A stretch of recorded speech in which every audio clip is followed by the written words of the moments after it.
Hello friends, welcome back to my channel. आज हम solve करेंगे एसपी बख्शी के सिनोनियम बेस्ड एक्सरसाइज सी को। इसमें दिया है question number 1, the flat has been refurbished recently. तो इस वर्ड में, इस सेंटेंस में जो रिफर्बिश्ड है इसका एप्रोप्रिएट मीनिंग पूछा गया है, इसका क्लोज सिनोनियम्स यहाँ पर पूछा गया है। इसका मतलब ये हुआ कि जो फ्लैट था उसका हाल ही में क्या किया गया है, रिफर्बिश्ड किया गया है। तो रिफर्बिश्ड का मतलब होता है to clean and decorate a room or building.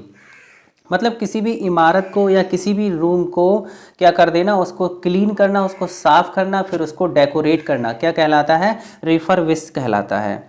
ठीक है, तो यहाँ पर जो व्हाइट बॉक्स दिया है option number A, option A जो दिया है, तो ए में दिया है व्हाइट बॉस्ट। व्हाइट बॉस्ट का मतलब होता है सफ़ेदी करना, पुताई करना। तो ये ऑप्शन तो इसका होगा नहीं, क्योंकि इसमें रिफर्बिश्ड का मतलब होता है पहले उसकी सफाई करना, फिर इसको डेकोरेट करना। लेकिन यहाँ पर केवल है सफाई से मतलब है, केवल व्हाइट बॉस्ट से मतलब है, पुताई से मतलब है। तो ये ए ऑप्शन हमारा रॉन्ग हो जाएगा। इसके बाद है पेंटेड, पेंटेड करना, ये भी वाइट बॉस्ट से रिलेटेड होता है, पेंटेड करना। इसके बाद है रिपेयर करना, रिपेयर्ड का मतलब होता है मरम्मत करना। तो डी ऑप्शन भी रॉन्ग हो जाएगा। इसके बाद जो सी ऑप्शन है, C will be the right answer. इसमें दिया है रेनोवेटेड। तो रेनोवेटेड का मतलब होता है पुरानी इमारत की मरम्मत कर उसे बढ़िया बना देना। ठीक है, एक इमारत है उसकी मरम्मत की और उसको खूब अच्छा बना दिया। जैसे कि शादियों में क्या होता है, शादियों में हम अपने मकान की क्या करते हैं, मरम्मत करते हैं, मरम्मत करवाते हैं, उसकी रिपेयरिंग कराते हैं, फिर उसके बाद क्या करते हैं, उसको डेकोरेट करते हैं। तो वो क्या कहलाता है, रेनोवेटेड कहलाता है, रिफर्बिश्ड कहलाता है। तो इसका जो राइट ऑप्शन होगा वो सी होगा, C will be the right option.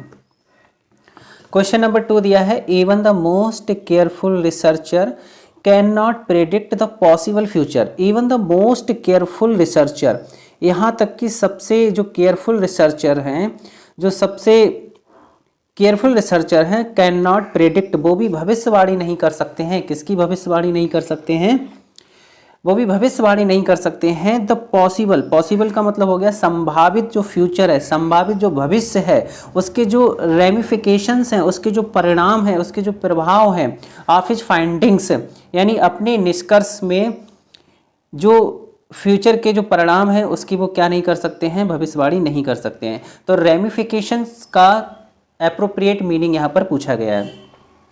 तो रेमिफिकेशंस का मतलब एक तो होता है परिणाम यानी कि प्रभाव, और दूसरा इसका मतलब एक होता है, एक इसका दूसरा अर्थ ये भी होता है जिसको हम कहते हैं रेमिफिकेशन का मतलब दूसरा होता है, जैसे कि शाखा होती है, बैंक में शाखा होती है, शाखा को भी हम रेमिफिकेशंस कहते हैं।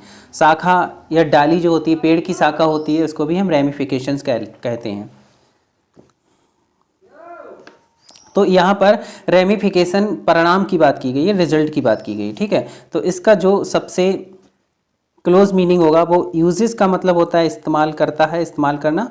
और डेवलपमेंट हो गया, कंक्लूजन्स हो गया, कंक्लूजन्स का मतलब होता है निष्कर्ष, निष्कर्ष होता है, और कॉन्सिक्वेंस होता है। तो कॉन्सिक्वेंसेस का मतलब होता है परिणाम। ठीक है, कॉन्सिक्वेंसेस का मतलब क्या होता है, परिणाम होता है। वैसे तो कंक्लूजन्स का मतलब भी क्या होता है, निष्कर्ष होता है। कंक्लूजन माने निष्कर्ष होता है, यानी निष्कर्ष का मतलब ही होता है परिणाम। कहते नहीं कि आप किस निष्कर्ष पर पहुंचे, आप किस परिणाम पर पहुंचे। तो कंक्लूजन भी इसका सिनोनियम हो सकता है, लेकिन यहाँ पर सबसे जो एप्रोप्रिएट मीनिंग है वो कॉन्सिक्वेंस है। अगर ऑप्शन में ये वर्ड नहीं दिया जाता तब उस केस में हम इसको मार्क करते, कंक्लूजन्स को। ठीक है, तो इसका हमारा जो राइट ऑप्शन होगा वो सी होगा, C will be the right answer. तो कॉन्सिक्वेंस का मतलब हो गया परिणाम। इसके कुछ और भी सिनोनिम्स होते हैं जो बहुत ही इंपॉर्टेंट होते हैं, जैसे कि एक वर्ड होता है,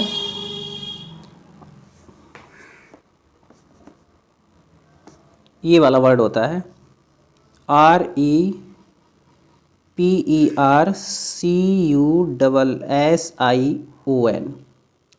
रिपकशन। रिपकशन का मतलब भी परिणाम होता है। आफ्टर माथ बहुत ही इंपॉर्टेंट वर्ड है, AFTER, आफ्टर IMATH। आफ्टर माथ का मतलब भी क्या होता है, परिणाम होता है। आउटकम, आउटकम, आउटकम माने भी परिणाम होता है। रिजल्ट का मतलब भी क्या होता है, परिणाम होता है। तो ये सब इसके सिनोनिम्स हैं। Next one is graduation days moments day for most students. अधिकांश विद्यार्थियों के लिए ग्रेजुएशन का जो दिन होता है वो सबसे मोमेंटस दिन होता है। मोमेंटस का मतलब क्या होता है, तो यहाँ पर मोमेंटस का जो एप्रोप्रिएट मीनिंग है वो यहाँ पर पूछा गया है। तो यहाँ पर देखो कैसा होता है, मेमोरेबल होता है। मेमोरेबल का मतलब क्या हुआ, यादगार होता है, यादों से भरा हुआ होता है, यादों से भरा हुआ होता है, लेकिन यहाँ पर मोमेंटस का सिनोनिम पूछा गया है। ठीक है, इसके बाद मेलांकली। मेलांकली का मतलब होता है उदासी से भरा हुआ होता है, तो उदासी से तो भरा हुआ होता नहीं है। हैक्टिक होता है, हैक्टिक का मतलब क्या होता है, चहल पहल, चहल पहल से भरा हुआ होता है, लेकिन यहाँ पर सिनोनिम किसका पूछा गया है, मोमेंटस। तो मोमेंटस का मतलब क्या होता है, इसका मतलब होता है महत्वपूर्ण, इसका मतलब होता है महत्वपूर्ण यानी कि प्रभावशाली। तो मोमेंटस का जो सबसे एप्रोप्रिएट यहाँ पर सिनोनिम्स होगा वो कौन सा होगा, इंपॉर्टेंट होगा, ये सब रॉन्ग होंगे। तो मोमेंटस का मतलब क्या होता है, महत्वपूर्ण होता है। मोमेंटस का मतलब होता है महत्वपूर्ण, SIGNI सिग्नी, और फिकेंट, सिग्निफिकेंट माने भी महत्वपूर्ण होता है। इसेंशियल, इसेंशियल, इसेंशियल का मतलब भी महत्वपूर्ण होता है। नीडफुल, नीडफुल का मतलब भी क्या होता है, महत्वपूर्ण होता है। MAN मैन, और TORY मैंडेटरी। तो मैंडेटरी का मतलब भी क्या होता है, मैंडेटरी का मतलब भी महत्वपूर्ण होता है। और एक इसी से मिलता जुलता वर्ड होता है ऑब्लिगेटरी, ऑब्लिगेटरी, ऑब्लिगेटरी। ठीक है, तो ऑब्लिगेटरी का मतलब भी क्या होता है, महत्वपूर्ण से होता है। तो ये सब इसके सिनोनिम्स हैं, किसके, मोमेंटस के। तो मोमेंटस के सब सिनोनिम्स हो गए, इंपॉर्टेंट हो गया, सिग्निफिकेंट हो गया, एसेंशियल हो गया, ऑब्लिगेटरी हो गया, और ऑब्लिगेटरी हो गया। इसके बाद मैंडेटरी, अभी मैंने जो वर्ड लिखा था मैंडेटरी, यहाँ पे फिर से लिख देता हूँ, MENDATORY, मैंडेटरी। तो ये सब इसके सिनोनिम्स हो गए। तो इसमें जो सी होगा, C will be the right answer. Next one is forthrightness in speech may not always be a desirable quality. Forthrightness, forthrightness का मतलब क्या होता है, स्पष्टता या स्पष्टवादिता। इन स्पीच मतलब किसी भी भाषण में, जो इन speech may not always be a desirable quality.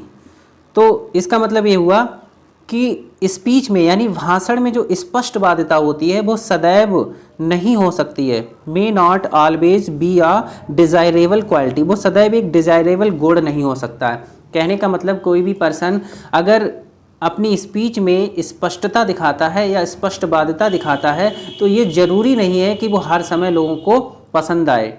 ठीक है, ये इसका मतलब हो गया। तो यहाँ पर फोर्थ राइटनेस का क्लोज सिनोनिम्स पूछा गया है। तो आइए देखते हैं इसमें कौन सा ऑप्शन सही होगा। जैसे यहाँ पर दिया है आउट स्पोकनेस, आउट स्पोकनेस का मतलब होता है स्पष्टवादिता। तो इसका जो राइट ऑप्शन होगा वो ए होगा, A will be the right option. इसके बाद मेडासिटी दिया है, मेडासिटी का मतलब होता है झूठ, मिथ्यावादिता जिसको हम कहते हैं। मेडासिटी का मतलब क्या होता है, स्पष्टवादिता या फिर झूठ हो गया। इसके बाद नेक्स्ट वर्ड दिया है ऑब्लिक्वेंस, ऑब्लिक्वेनेस, ऑब्लिक्वेनेस। और ऑब्लिक्वेनेस का मतलब क्या होता है, इसका मतलब होता है तिरछापन। इक्विवोकेशन का मतलब होता है घुमा फिराकर बात को करना। तो इसमें हमारा जो राइट ऑप्शन होगा वो ए होगा, A will be the right option. Next दिया है सच कंडक्ट डिजर्व्स रेप्रीमेंड। इस तरह का जो आचरण होता है ना, सच कंडक्ट, इस तरह का जो आचरण होता है वो डिजर्व्स करता है रेप्रीमेंड को। रेप्रीमेंड का मतलब क्या होता है, निंदा या डांट या फटकार। तो ऐसा आचरण जो होता है वो सदैव फटकार डांट का पात्र होता है। इस तरह का अगर कोई व्यवहार करता है तो वो किसको डिजर्व करता है, वो रेप्रीमेंड को करता है। तो रेप्रीमेंड का मतलब डांट फटकार होता है, डांटना या फटकारना होता है। तो इसमें प्रेज दिया है, प्रेज का मतलब प्रशंसा हो गया, तो ये हमारा रॉन्ग हो जाएगा। पनिशमेंट का मतलब सजा होता है, ये भी गलत हो जाएगा। रिवार्ड हो गया, रिवार्ड का मतलब पुरस्कार होता है, तो ये भी गलत हो जाएगा। रिब्यूक होता है, रिब्यूक का मतलब क्या होता है, इसका मतलब होता है डांटना या फटकारना। तो इसमें सी जो है वो राइट होगा, C will be the right answer. इसके कुछ और भी सिनोनिम्स होते हैं, जैसे कैस्टिगेट, CASTIGATA।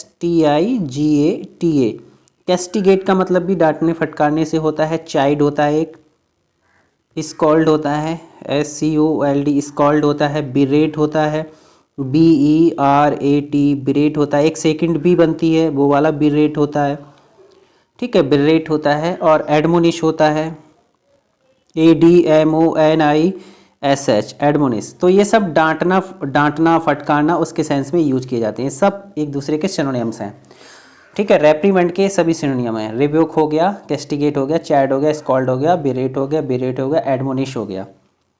आइए देखते हैं नेक्स्ट क्वेश्चन। क्वेश्चन नंबर 6 दिया है, C is very discreet. C is very discreet कहने का मतलब वो बहुत अधिक कैसी है, सावधान है, सतर्क है, विवेकी है। तो डिस्क्रीट का मतलब क्या होता है, सावधान है, सतर्क है, विवेकी है। कहने का मतलब जजमेंट एंड डिसीजन, यानी वो जब भी कोई जजमेंट लेती है या कोई डिसीजन लेती है तो बहुत ही सावधानी के साथ लेती है, विवेक के साथ लेती है। तो डिस्क्रीट का मतलब क्या हो गया, विवेकी हो गया।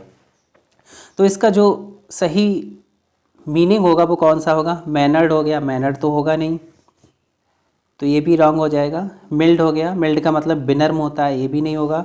प्राउड का मतलब वही घमंड से भरा हुआ होता है, ये भी नहीं होगा। तो प्रूडेंट होगा, प्रूडेंट का मतलब क्या होता है, ठीक है। तो प्रूडेंट का मतलब होता है जजमेंट एंड डिसीजन में सावधान, बिल्कुल विवेकी टाइप का।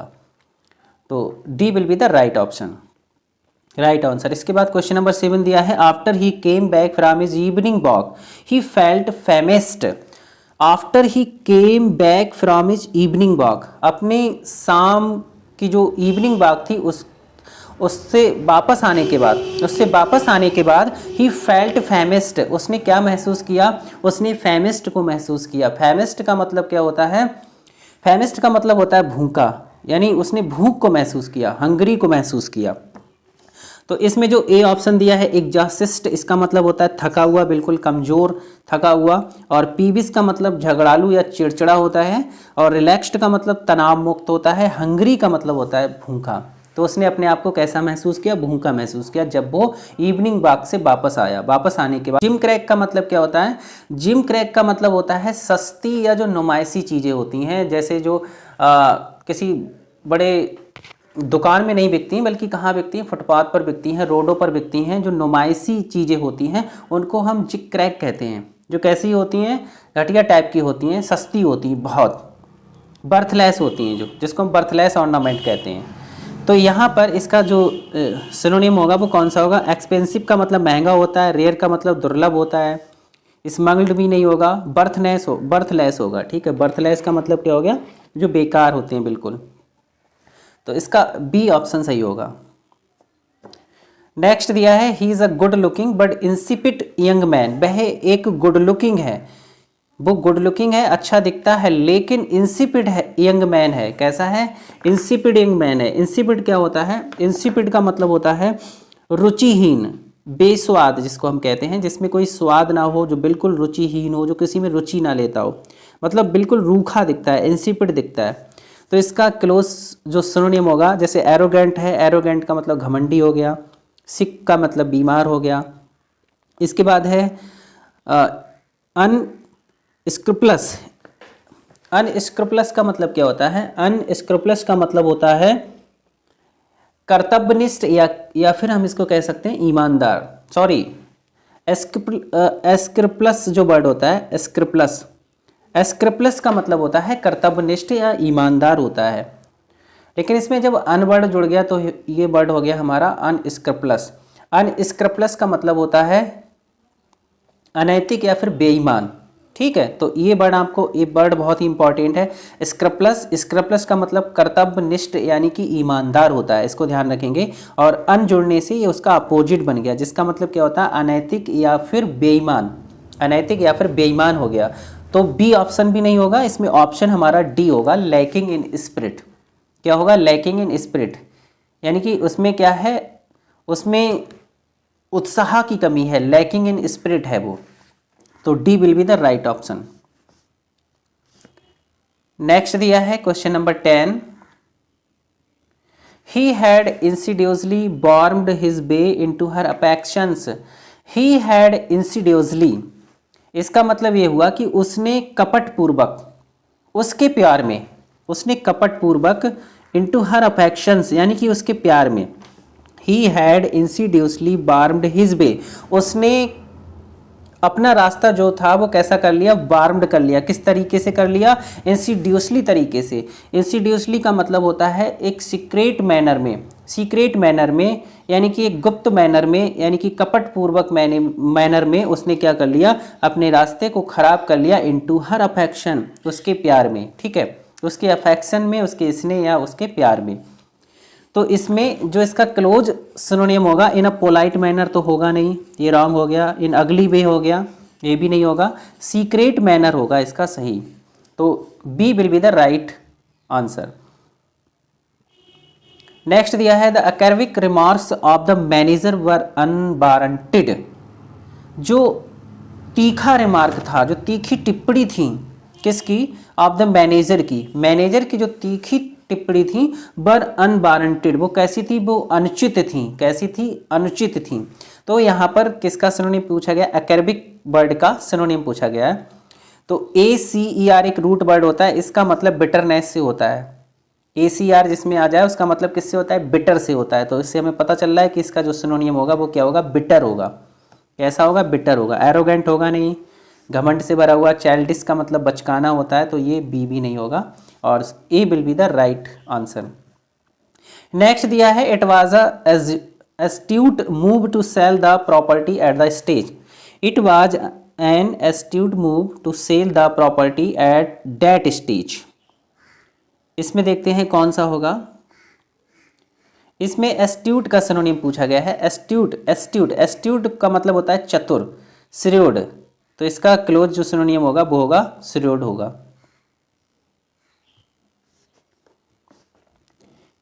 इसके बाद नेक्स्ट दिया है the 5 experiment gave desperate result. The 5 experiments gave desperate results. अब इसमें डिस्परेट का सिनोनिम पूछा गया है। डिस्परेट का जो सिनोनिम होता है, जो क्लोज मीनिंग होता है वो क्या होता है। 5 एक्सपेरिमेंट्स, जो 5 एक्सपेरिमेंट्स थे उन्होंने दिया अलग अलग परिणाम दिया, उन्होंने अलग अलग रिजल्ट दिया, ठीक है। तो इसका मतलब क्या होता है, अलग अलग होता है।